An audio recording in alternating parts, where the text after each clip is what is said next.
So in this video right here, what we're going to be doing is setting up our assets in our application.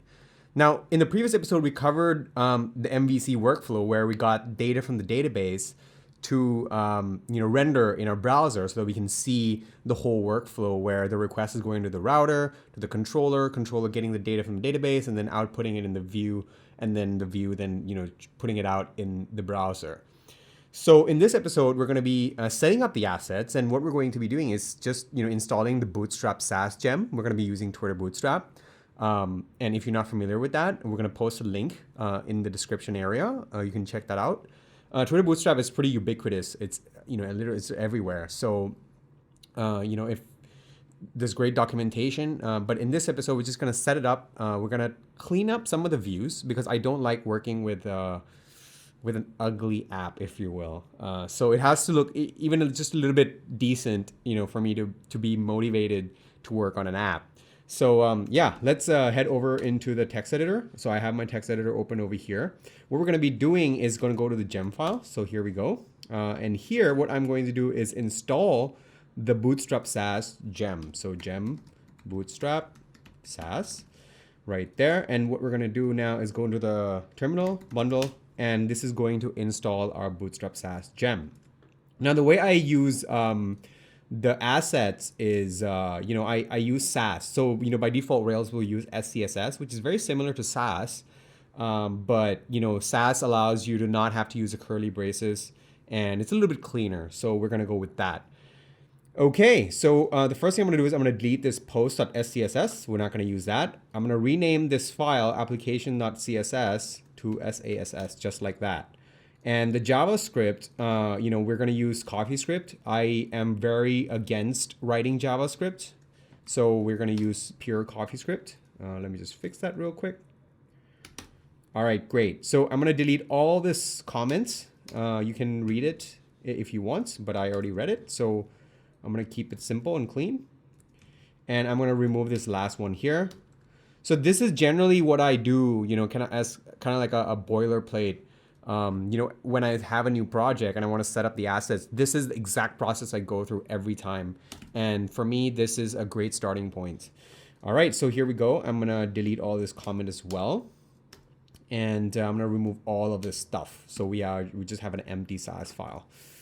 Okay. All right, so now let's take a look at the application. So I'm going to open up a new tab over here and do Rails S to start the application up. And head over to the browser. Here we go, localhost 3000. And last time we looked at the post page. All right, I need to start up my database. So Postgres, start that up. Cool. Hit enter.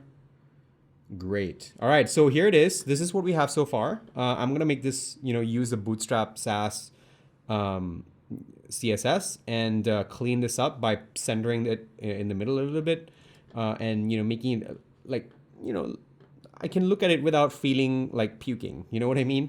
Okay, so here what we're going to do is we're going to import Bootstrap.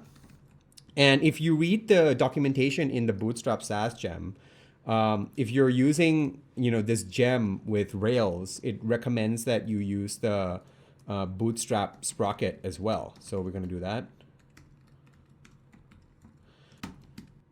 All right, so here we go. We can see that, the font has changed, which now means that we have the actual Bootstrap CSS now running in our application. Perfect.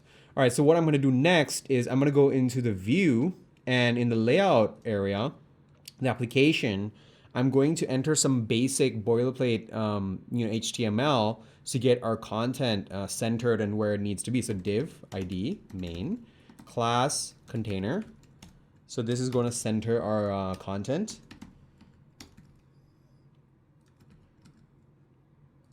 All right, that looks good. I'm going to tab that in just a tad. All right, so if we head over to the browser, hit reload again.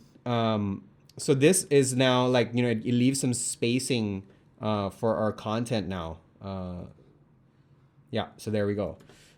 We could do a little bit more to make this look, better. So let's kind of like give it a little bit more meat over here.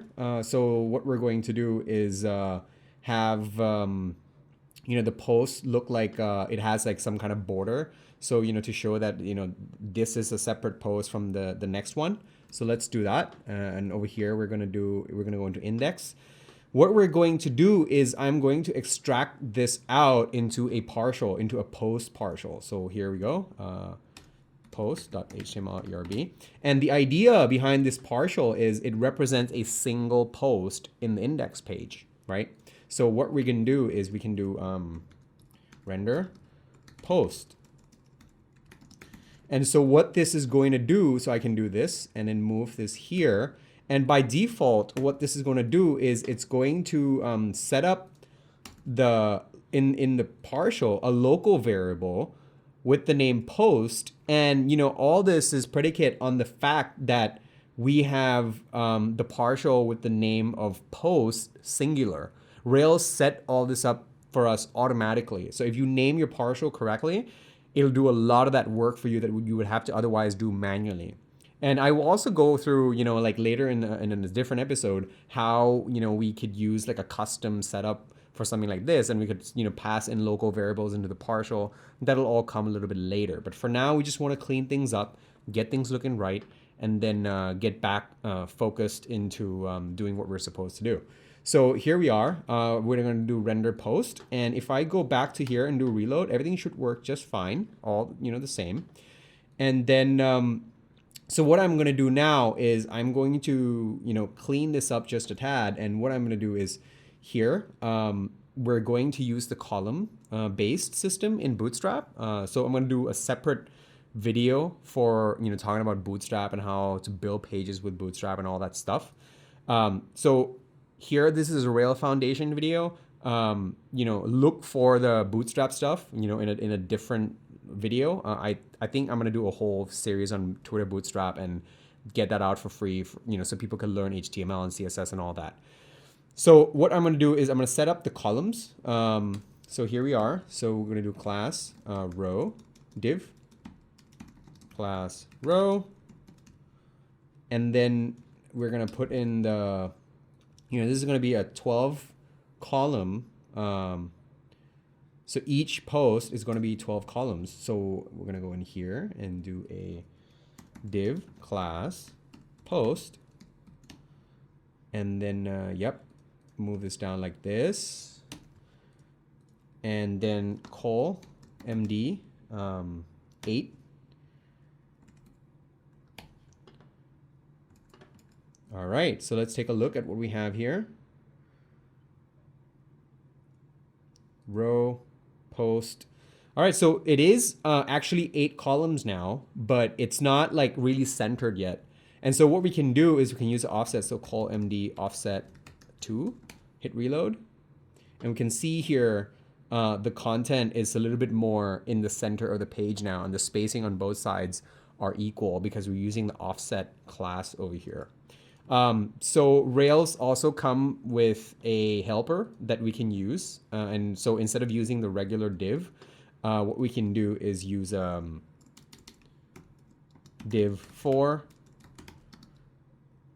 and then post class, and then just leave all this out, close this out, end this.